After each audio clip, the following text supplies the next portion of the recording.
Hey, welcome to 7.2, where today we're moving forward through the Industrial Revolution. And through the revolution, we're going to start seeing economics play a huge role. And that's something that we really don't pay a lot of attention to, but it's something that we do each and every day as a student. You are using money to go and buy goods. You have choices that you get to make. Do I want to eat at McDonald's or Wendy's? Do I want to shop at Walmart or Abercrombie and Fitch? Do I want, a Honda or a Ford? You look at all of these different options to purchase certain things. You have choices, and that is the beauty of economics. As for your career, what you choose to do, where you're going to go as far as an occupation and what you're going to work on.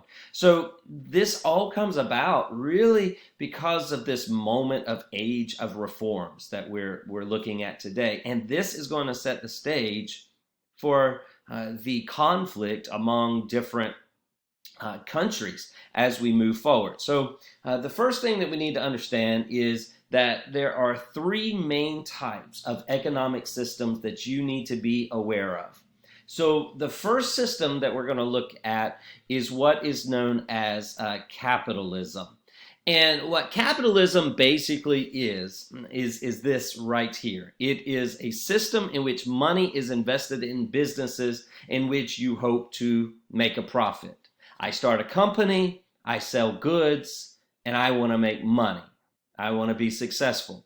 So capitalism is private ownership of factories and or businesses, and it's owned by private individuals, and those owners have the right to make decisions about what to produce, when to produce it, how much product should cost. Those are decisions that are made by the individuals who run the business, and that's what capitalism is. It's this free competition aspect where people should be able to compete freely without interference from the government or from any other resource.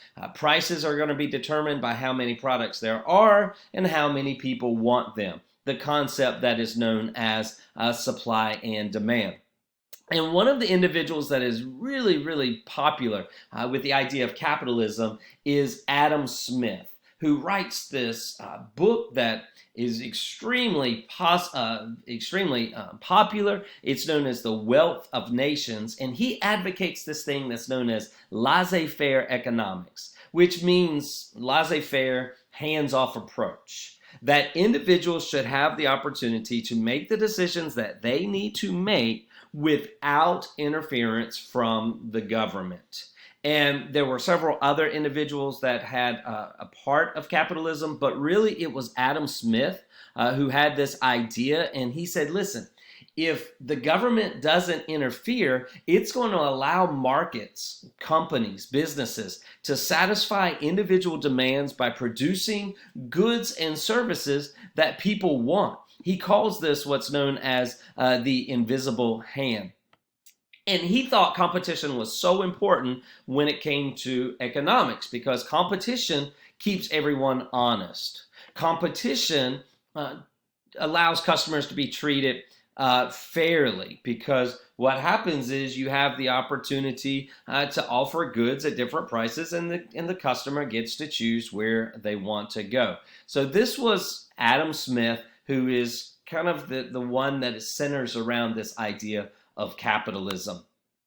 Well, as you can see, during the Industrial Revolution, we start having these factories that begin to be established. We start seeing, of course, there's this widening gap between the rich and the poor. The people who own the factories are making a lot of money, and maybe they're not paying the workers all the money that they deserve. And we start to see that the government wanting to get involved. There are people who are saying the government should be involved, the government should not be involved. And so we see a few individuals who are going to promote this idea of utilitarianism, in which they thought that the government should promote the greatest good for the greatest number of people, that the government should be involved, and that if capitalism is unregulated, then what's going to happen is the rich are going to get richer, the poor are going to get poorer, and it's not going to allow for equal distribution of wealth.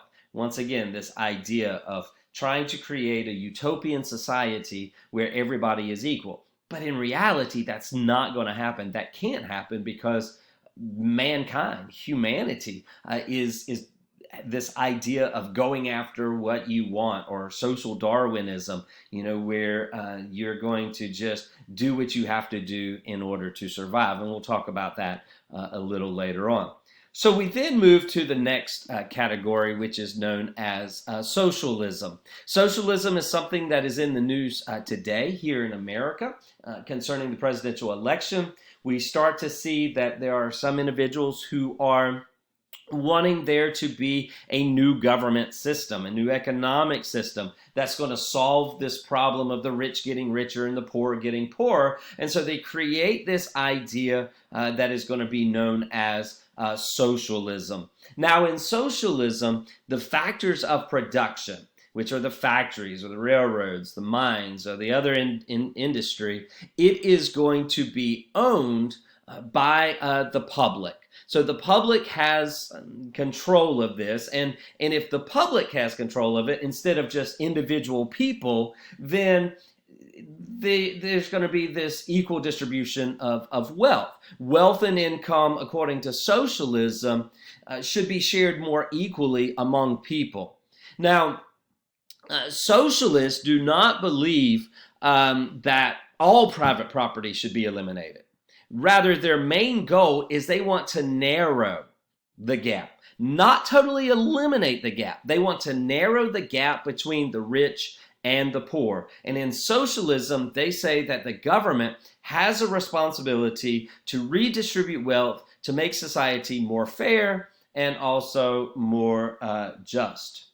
This idea is going to inspire two individuals, one by the name of Karl Marx, the other by the name of Friedrich Engels. These are two Germans who are going to come out, and they're going to write a book that is known as the Communist Manifesto. When we study the life of Karl Marx, he's a very famous individual. He had a rough life growing up. He was jailed for public drunkenness while he was in college. His home, his personal appearance were always just not tidy, and he spent a lot of money. If he saw something he wanted, he would just buy it, and it caused his family to basically always be living on the brink of poverty. But Marx comes in, and he cannot stand capitalism. He thinks capitalism is wrong. He appreciates the ideas of socialism, but he thinks that socialism doesn't go far enough. And he thinks that capitalism is full of injustice, is full of inequality, and it cannot change. And so working with Engels, they're outraged at how the hardships of the working class is going against the idea of people who are running the factories, who are making all of this money. So Marx comes in and he says that human history has a series of errors, a series of time periods. And each time period is defined by systems for producing goods, which then creates these classes of rulers and the ruled. And he said you can see this in history as you move from slavery to feudalism and now to capitalism. And he said if you're not careful, it's going to lead to a classless society. So Marx comes in and says, I think that the capitalism, those people, the owners of the machines, of the property, they are separating themselves from the workers, and that this isn't going to work because they're going to squeeze as much money out of the workers to put into their own pockets, and that this is going to lead to unemployment, it's going to lead to poverty. So he comes out and says that we need this thing known as communism. Society is divided into the two groups, one known as the bourgeois, which is the haves, the other is known as the proletariat, which are the have-nots. And so he comes in and advocates for communism to take place. So what exactly is communism? A very complicated system of government or economics, if you will. But as we said, Marx is upset by the growing gap between the rich and poor. He sees capitalism as outdated. It's exploiting workers. And if you're not careful, the workers who are being exploited are going to rise up against the rich. The bourgeois are going to rise up against the proletariats are going to rise up against the bourgeois, and you're going to have this war. So with communism, what we see is that profits will be shared. The workers control, okay, the government in a dictatorship, if you will. And so by the workers controlling the government, they decide basically how things work. So all factors of production are going to be owned by the people. There will be no private property. And with this idea, the goal would be to eliminate the gap between the rich and the poor. Remember, socialism is narrowing the gap. Communism is going to eliminate the gap. So this is what they're trying to establish. So does communism work? Well, you look at the Soviet Union, you look at China, you look at Cuba, and some of these other places, and it's really hard to see if it works because it didn't turn out the way that Marx and Engels thought it would. Instead of there being the proletariat, a group of people kind of running, the workers running the government, you start to see dictatorships form.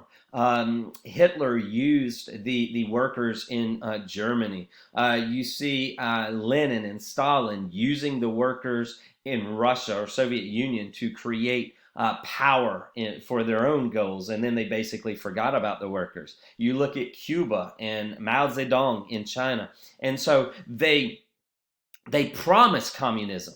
They promise communist ideas, but when they get power, they really kind of move into the capitalist idea.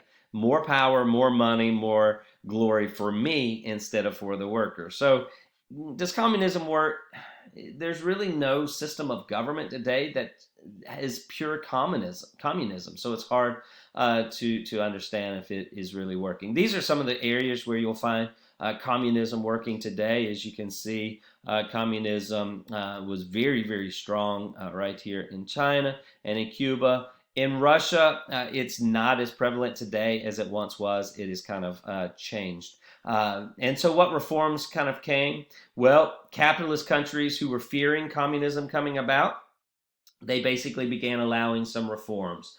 They wanted to keep capitalism, but they knew they needed to change the way they treated workers. So you see wages increasing. There are unions that start to happen. Governments pass laws to protect children, women, to improve working conditions. We see the idea of unemployment insurance, sick leave, vacation days. All of these things come about because of the threat to capitalism by this idea of communism. So the final thing before we go, the communist workers' standard of living is raised by several benefits the government provides. Free medical care. Doesn't have to worry about being unemployed. They have social insurance. There's nurseries and kindergartens. This sounds good, right? And it sounds like something that we want. But the reality is, to get this, you lose control. You lose the freedoms that you have to be able to choose where to buy goods. You lose the freedom to get out of a class system, to rise above, to make as much money as you want. Because remember, the American dream says go out and do all that you can and be successful. Yet if you allow communism to come in, you can't pursue the American dream and be as successful as you want because you have to make sure that the gap between the rich doesn't grow and the poor. So there is this always goal of communism and socialism of narrowing and eliminating the gap. Sure, it sounds good to have free healthcare, to have free college, to have all of these resources, but you always got to recognize someone's got to pay for it. And what happens to the American dream and American individualism?